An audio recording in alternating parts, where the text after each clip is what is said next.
16 അടിയന്തരം 16ാമത്തെ ദിവസമാണ്. ഇപ്പൊ അങ്ങനൊന്നുമില്ല.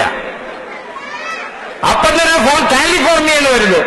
ഓ, അമ്മച്ചി വിളിച്ചുവല്ലേ, do one thing, just a packet in the door, markets the mobile mortuary capital, can just fly and do all the 6 and go. അതായത് ഞാൻ fly ചെയ്ത് വരുന്നു, മറ്റന്നാൾ തന്നെ തിരിച്ചു പോകണം. അമ്മച്ചിയെ പാക്ക് ചെയ്ത് വെച്ചേക്കാൻ. 16 മക്കള് ഈ കോൾഗേറ്റ് മറ്റേ പേസ്റ്റ് പോലെ ചിക് നടിച്ച സ്ത്രീയാണ് അവര്. ഇന്നത്തെ പോലെ ഗൈനക്കോളജിസ്റ്റ് ഇല്ലാത്ത കാലം, ആശുപത്രികൾ ഇല്ലാത്ത കാലം. നല്ല ഉരുക്ക് പോലത്തെ, കാരണം 7 അടി പൊക്കമുള്ള നല്ല അമണ്ടന്മാരായ 5-8 ആണുങ്ങളും അതുപോലെ തന്നെ കേറിയ കുറെ പെണ്ണുങ്ങളും, നല്ല അസൽ. അങ്ങനെ 14 എണ്ണത്തിന് ഈ പറഞ്ഞ പോലെ പേസ്റ്റ് ട്യൂബിൽ നിന്ന് പേസ്റ്റ് പോണ പോലെ ചക് ചക് ചക് എന്ന് വിട്ടിട്ടും ഇന്നും തോട്ടുപുളിയിട്ട് മീൻകറി ഉണ്ടാക്കി ചട്ടിയിലും മരുമക്കൾക്കും കൊച്ചുമക്കൾക്കും വെച്ചു കൊടുക്കുന്ന 85 വയസ്സാരികളായ അമ്മച്ചിമാരെ ഞാൻ കണ്ടിട്ടുണ്ട്. അമ്മച്ചിയുടെ ഒക്കെ പറയാം, അതമ്മച്ച കിടക്കുന്ന നേരം അമ്മച്ചി, അവന്റെ മൂത്ത മരുമകൾ അതൊക്കെ വയ്യ, സുഖമില്ല, കിടക്കുക.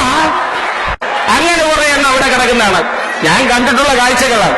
അപ്പൊ ഈ അമ്മച്ചോടേക്ക് വേണ്ടി ബഹളമാണ്. അമ്മച്ചി എപ്പോഴാണ്, ഞാനും എന്റെ കെട്ടിയൊന്നും കൂടി അന്ന് വന്നതാ, 50 വർഷത്തിന് മുമ്പ് വന്നു, അതിനുമുമ്പ് എന്റെ അപ്പൻ വന്നേവാ ഇവിടെ ഉണ്ടാക്കുക. അമ്മച്ചിക്ക് ഇപ്പൊ എത്ര ഏക്കറുണ്ട്? 10,000 ഏക്കറേ ഉള്ളേ. 10,000 ഏക്കർ റബ്ബർ എന്ന അമ്മച്ചിക്ക്. ഈ അമ്മച്ചി മരിക്കുമ്പോഴാണ് മൊബൈൽ അതൊരു മതവിഭാഗം. ഇനി ഹിന്ദുമത വിഭാഗം. അമ്മയുടെ അസ്ഥി എന്ത് വേട്? മൂത്തചേട്ടൻ അനിയനെ എന്ന് വിളിക്കുകയാണ്. അനിയൻ ഇവിടെ, അനിയൻ വന്നു ദുബായിൽ നിന്ന്. എന്നാ കേട്ടോ അമ്മച്ചി എന്ന് പറഞ്ഞ, അമ്മച്ചി വയസ്സായി. അത് പുറപ്പില്ല, എനിക്കറിയാം അമ്മച്ചി വയസ്സായി, നീ പറയണ എന്റെ അടുത്ത്. അമ്മച്ചിയുടെ അസ്ഥി എന്ത്? അതിപ്പോ 5-ാം ദിവസം. 5-ാം ദിവസം ഒക്കത്തിലുണ്ടാവും. 5-ാം ദിവസം ഒഴുക്കാതെ ഇന്നുകൊണ്ട് ഒഴുക്ക്. അല്ല, ഞാൻ രാത്രിയിലെ ഒഴുക്കി, കാരണം രാവിലത്തെ പ്ലെയിൻ എനിക്ക് ദുബായിക്ക് പോകണം. ഞാൻ രാത്രിയിലെ ഒഴുക്കി. എന്നാ അതിനെപ്പറ്റി ഒന്നും പേടിക്കേണ്ട കാര്യമില്ല. അപ്പച്ചന്റെ കാര്യം, അപ്പച്ചനിപ്പോ നമുക്കൊന്നും വരാൻ പറ്റത്തില്ല. അതിപ്പോ അടുത്ത വീട്ടിലെ ഗോകുല പെണ്ണോട് പറഞ്ഞു, മരിച്ചാൽ പറഞ്ഞ അട്ടിയും കൊണ്ട് ഒഴിച്ചേക്കാവ് ഞാൻ പറഞ്ഞിട്ടുണ്ട്. അങ്ങനെ അഡ്ജസ്റ്റ്. ടൈമല്ല എന്ന പ്രശ്നം. നമുക്ക് ടൈമാണ് വലുത്. ടൈമാണ് ഇപ്പൊ മുമ്പോട്ട് പോകുന്നത്. ടൈമിനനുസരിച്ച് നമ്മൾ പോകണം. അങ്ങനെ ആരാധനകളിൽ മാറ്റം, ആചാരങ്ങളിൽ മാറ്റം, എന്നാൽ പാഷനിലോ ഒരു മാറ്റവും ഇല്ല. ഇനി ഒറ്റ സ്ഥാനം കൂടെ ഒന്ന് തുറന്ന് കാണിച്ചാൽ മതി, ബാക്കിയെല്ലാം ഓപ്പണാണിപ്പോ. ഒരു ദൃശ്യമാധ്യമം, ഒരു TV സീരിയൽ കണ്ടു, ഒരു കർച്ചീഫ് മടക്കി ഒരു നല്ല പെങ്കൊച്ചു പ്രയാങ്ക പോലെ മടക്കി അവിടെ ഒട്ടിച്ചു വെച്ചേക്കുക. കൂട്ടത്തിലെന്തോ മുട്ടിന് താഴെ ഇങ്ങനെ വെച്ചിട്ട് സ്ത്രീ സമത്വത്തെ പറ്റി പറയാം. എന്നാൽ ഈ പുരുഷന്മാര് അവരുടെ കണ്ണൊക്കെ എവിടാന്നറിയാം. ഇവിടെ പൊക്കളിങ്ങനെ മറ്റേ അപ്പക്കാരെ പൊക്കളുകളുണ്ട്. അത് ഈ TVയില് ഡയറി കാണിച്ച്, എന്നിട്ട് നമ്മളെ പോലെയുള്ളവന്മാരെ അവിടെ നോക്കിയെന്ന്, അവിടെ അല്ലാതെ പിന്നെ ഏത് കോപ്പിൽ നോക്കാൻ. എന്നിട്ട് സമത്വത്തെ പറ്റി പറയാം. നമുക്ക് അന്തസ്സായ ഡ്രസ്സുണ്ട്, സാരി. അങ്ങനെ സാരി കൊടുത്താൽ പൊക്കി കാണാൻ പറ്റത്തില്ല, ഉറപ്പാ. അതൊക്കെ ധരിക്കാതെ ഫാഷൻ നോക്കി അമേരിക്കക്കാരന്റെ, ഇംഗ്ലണ്ടുകാരന്റെ അവിടുത്തെ സാഹചര്യം അങ്ങനെയാണ്, അവിടുത്തെ വസ്ത്രങ്ങൾ അങ്ങനെയാണ്, അവിടുത്തെ കാലാവസ്ഥയുടെ രീതി അങ്ങനെയാണ്. അവിടെ അവർക്ക് നമുക്കതല്ല. അപ്പൊ വൃത്തിയായി അന്തസ്സായി വസ്ത്രങ്ങൾ ധരിച്ച ശേഷം അങ്ങനെ ഒരു അപകടം കൊണ്ടാൽ ഇപ്പൊ പുരുഷന്മാരുടെ ദിവസമാണ് ഡെയിലിയുക. ഞാനും ഒരു വ്യക്തിമാണ്, അതുകൊണ്ടായി പറയണത്. അപ്പൊ അങ്ങനെയോടൊപ്പം ഇന്നിപ്പോ ക്ലോണിംഗും കൂടെ വന്നു കഴിഞ്ഞാൽ എന്റെ പൊന്ന് ഹനിയന്മാരെ, നമ്മളെ കൊണ്ട് ഒരു ആവശ്യമില്ല എന്നുള്ള, നമ്മളിങ്ങനെ വെറുതെ നടക്കുക, ഇങ്ങനെ ബാൻഡേജ് അട്ടോട്ട് നടക്കുക എന്നുള്ളതല്ലാതെ വേറെ ഒരു പ്രയോജനവും ഇല്ല എന്നുള്ള അങ്ങനെ ഒരു കാലവും നമുക്ക് വരാം. നമ്മൾ അത്ഭുതപ്പെടേണ്ട കാര്യമില്ല. അപ്പൊ അതുകൊണ്ട് ഈ പറഞ്ഞ പോലെ ഇത്തരം കാര്യങ്ങളിൽ നമുക്ക് വിദേശീയരുടെ സംസ്കാരം വേണം. 100% അവരുടെ ഭാഷ, അവരുടെ പെരുമാറ്റ രീതി, പെരുമാറ്റ എറ്റിക്കേറ്റ്സ്. ഏത് കാര്യം ചെയ്താലും ഒരു താങ്ക്സ് പറയും. നമ്മൾ ഒരു ഉപകാരം ചെയ്താൽ താങ്ക് യു വെരി മച്ച്. അനാവശ്യമായിട്ടുള്ള സ്ഥലങ്ങളിലോ അല്ലെങ്കിൽ ആളുകൂടി നിൽക്കുന്നതോ അവരെത്തി നോക്കാറില്ല. വിളിച്ചാലല്ലാതെ അവർ സഹകരിക്കാറില്ല. പ്ലീസ് ഹെൽപ്പ് മീ എന്ന് പറഞ്ഞാലേ അവർ വരുള്ളൂ. നമുക്കിതെല്ലാം ഉണ്ട്. അതൊക്കെ നമുക്ക് ആവശ്യമാണ്. അവരുടെ ബിൽഡിംഗ് ടെക്നോളജിക്ക് ആവശ്യമാണ്, അവരുടെ കമ്പ്യൂട്ടർ ടെക്നോളജിക്ക് ആവശ്യമാണ്, അവരുടെ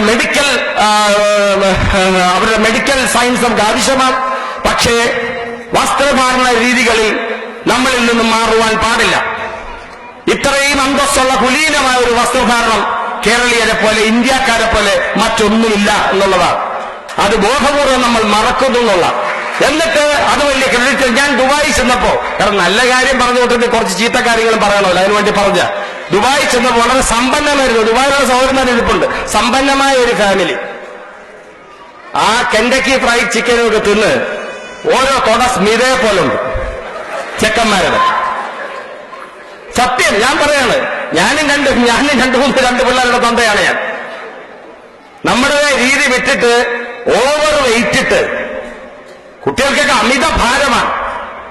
സ്ഥിരം AC റൂമിൽ കഴിയും. എന്റെ ആരോഗ്യത്തിന് എന്ത് ഹാനികരമാണെന്നറിയാം. അവരൊന്ന് കളിക്കാൻ വിടുകയോ പാർക്കി വിടുകയോ ഒന്നുമില്ലാതെ huge mass of flush. English മാത്രമേ പറയൂ, മലയാളം. എന്നിട്ട് ആ തന്തം എന്നോട് പറയുകയാണ്, ഞാൻ മലയാള നടനാണ്, Jagathy my son is 110. No, he don't know Malayalam. He doesn't speak Malayalam. Always English in the house, English and Arab in the school and Arab in the house. ഈ മലയാളം അറിയില്ല എന്ന് പറഞ്ഞ് അഭിമാനിക്കുന്നതിൽ ഒരു തന്ത. എന്തൊരു മ്ലേച്ഛമാണ് ഈ അവസ്ഥ.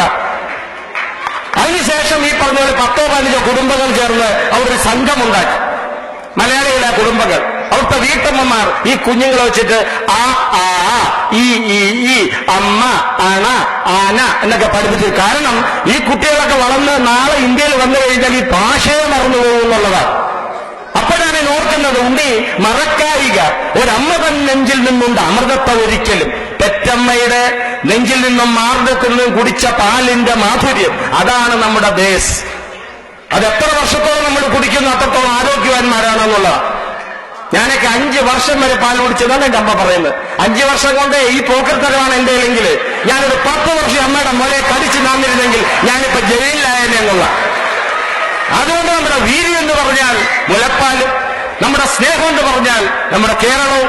അതുപോലെ എവിടെ ഇരുന്നാലും നിങ്ങൾ സാമ്രാജ്യങ്ങൾ വെട്ടിപ്പിടിച്ചാലും എത്ര ധനവാന്മാരായിക്കോട്ടെ, എങ്കിലും വല്ലപ്പോഴും ഒരിക്കൽ കേരളത്തിൽ വരിക, കേരളീയ തനിമ സൂക്ഷിക്കുക, കേരളത്തിലുള്ള ഞങ്ങളെപ്പോലുള്ള സഹോദരന്മാരെ വല്ലപ്പോഴെങ്കിലും വിളിച്ച് കാണുക. ഈ പറഞ്ഞ പോലെ അറിയില്ലായ്മ പറഞ്ഞിരിക്കും, എങ്കിലും ദീർഘമായിരിക്കുന്നു ഇപ്പോൾ സമയം. എങ്കിലും എന്റെ അഭിപ്രായങ്ങൾ ഞാൻ പറഞ്ഞിരിക്കുന്നു. തെറ്റുകുറ്റങ്ങളുണ്ടെങ്കിൽ ക്ഷമിക്കുക.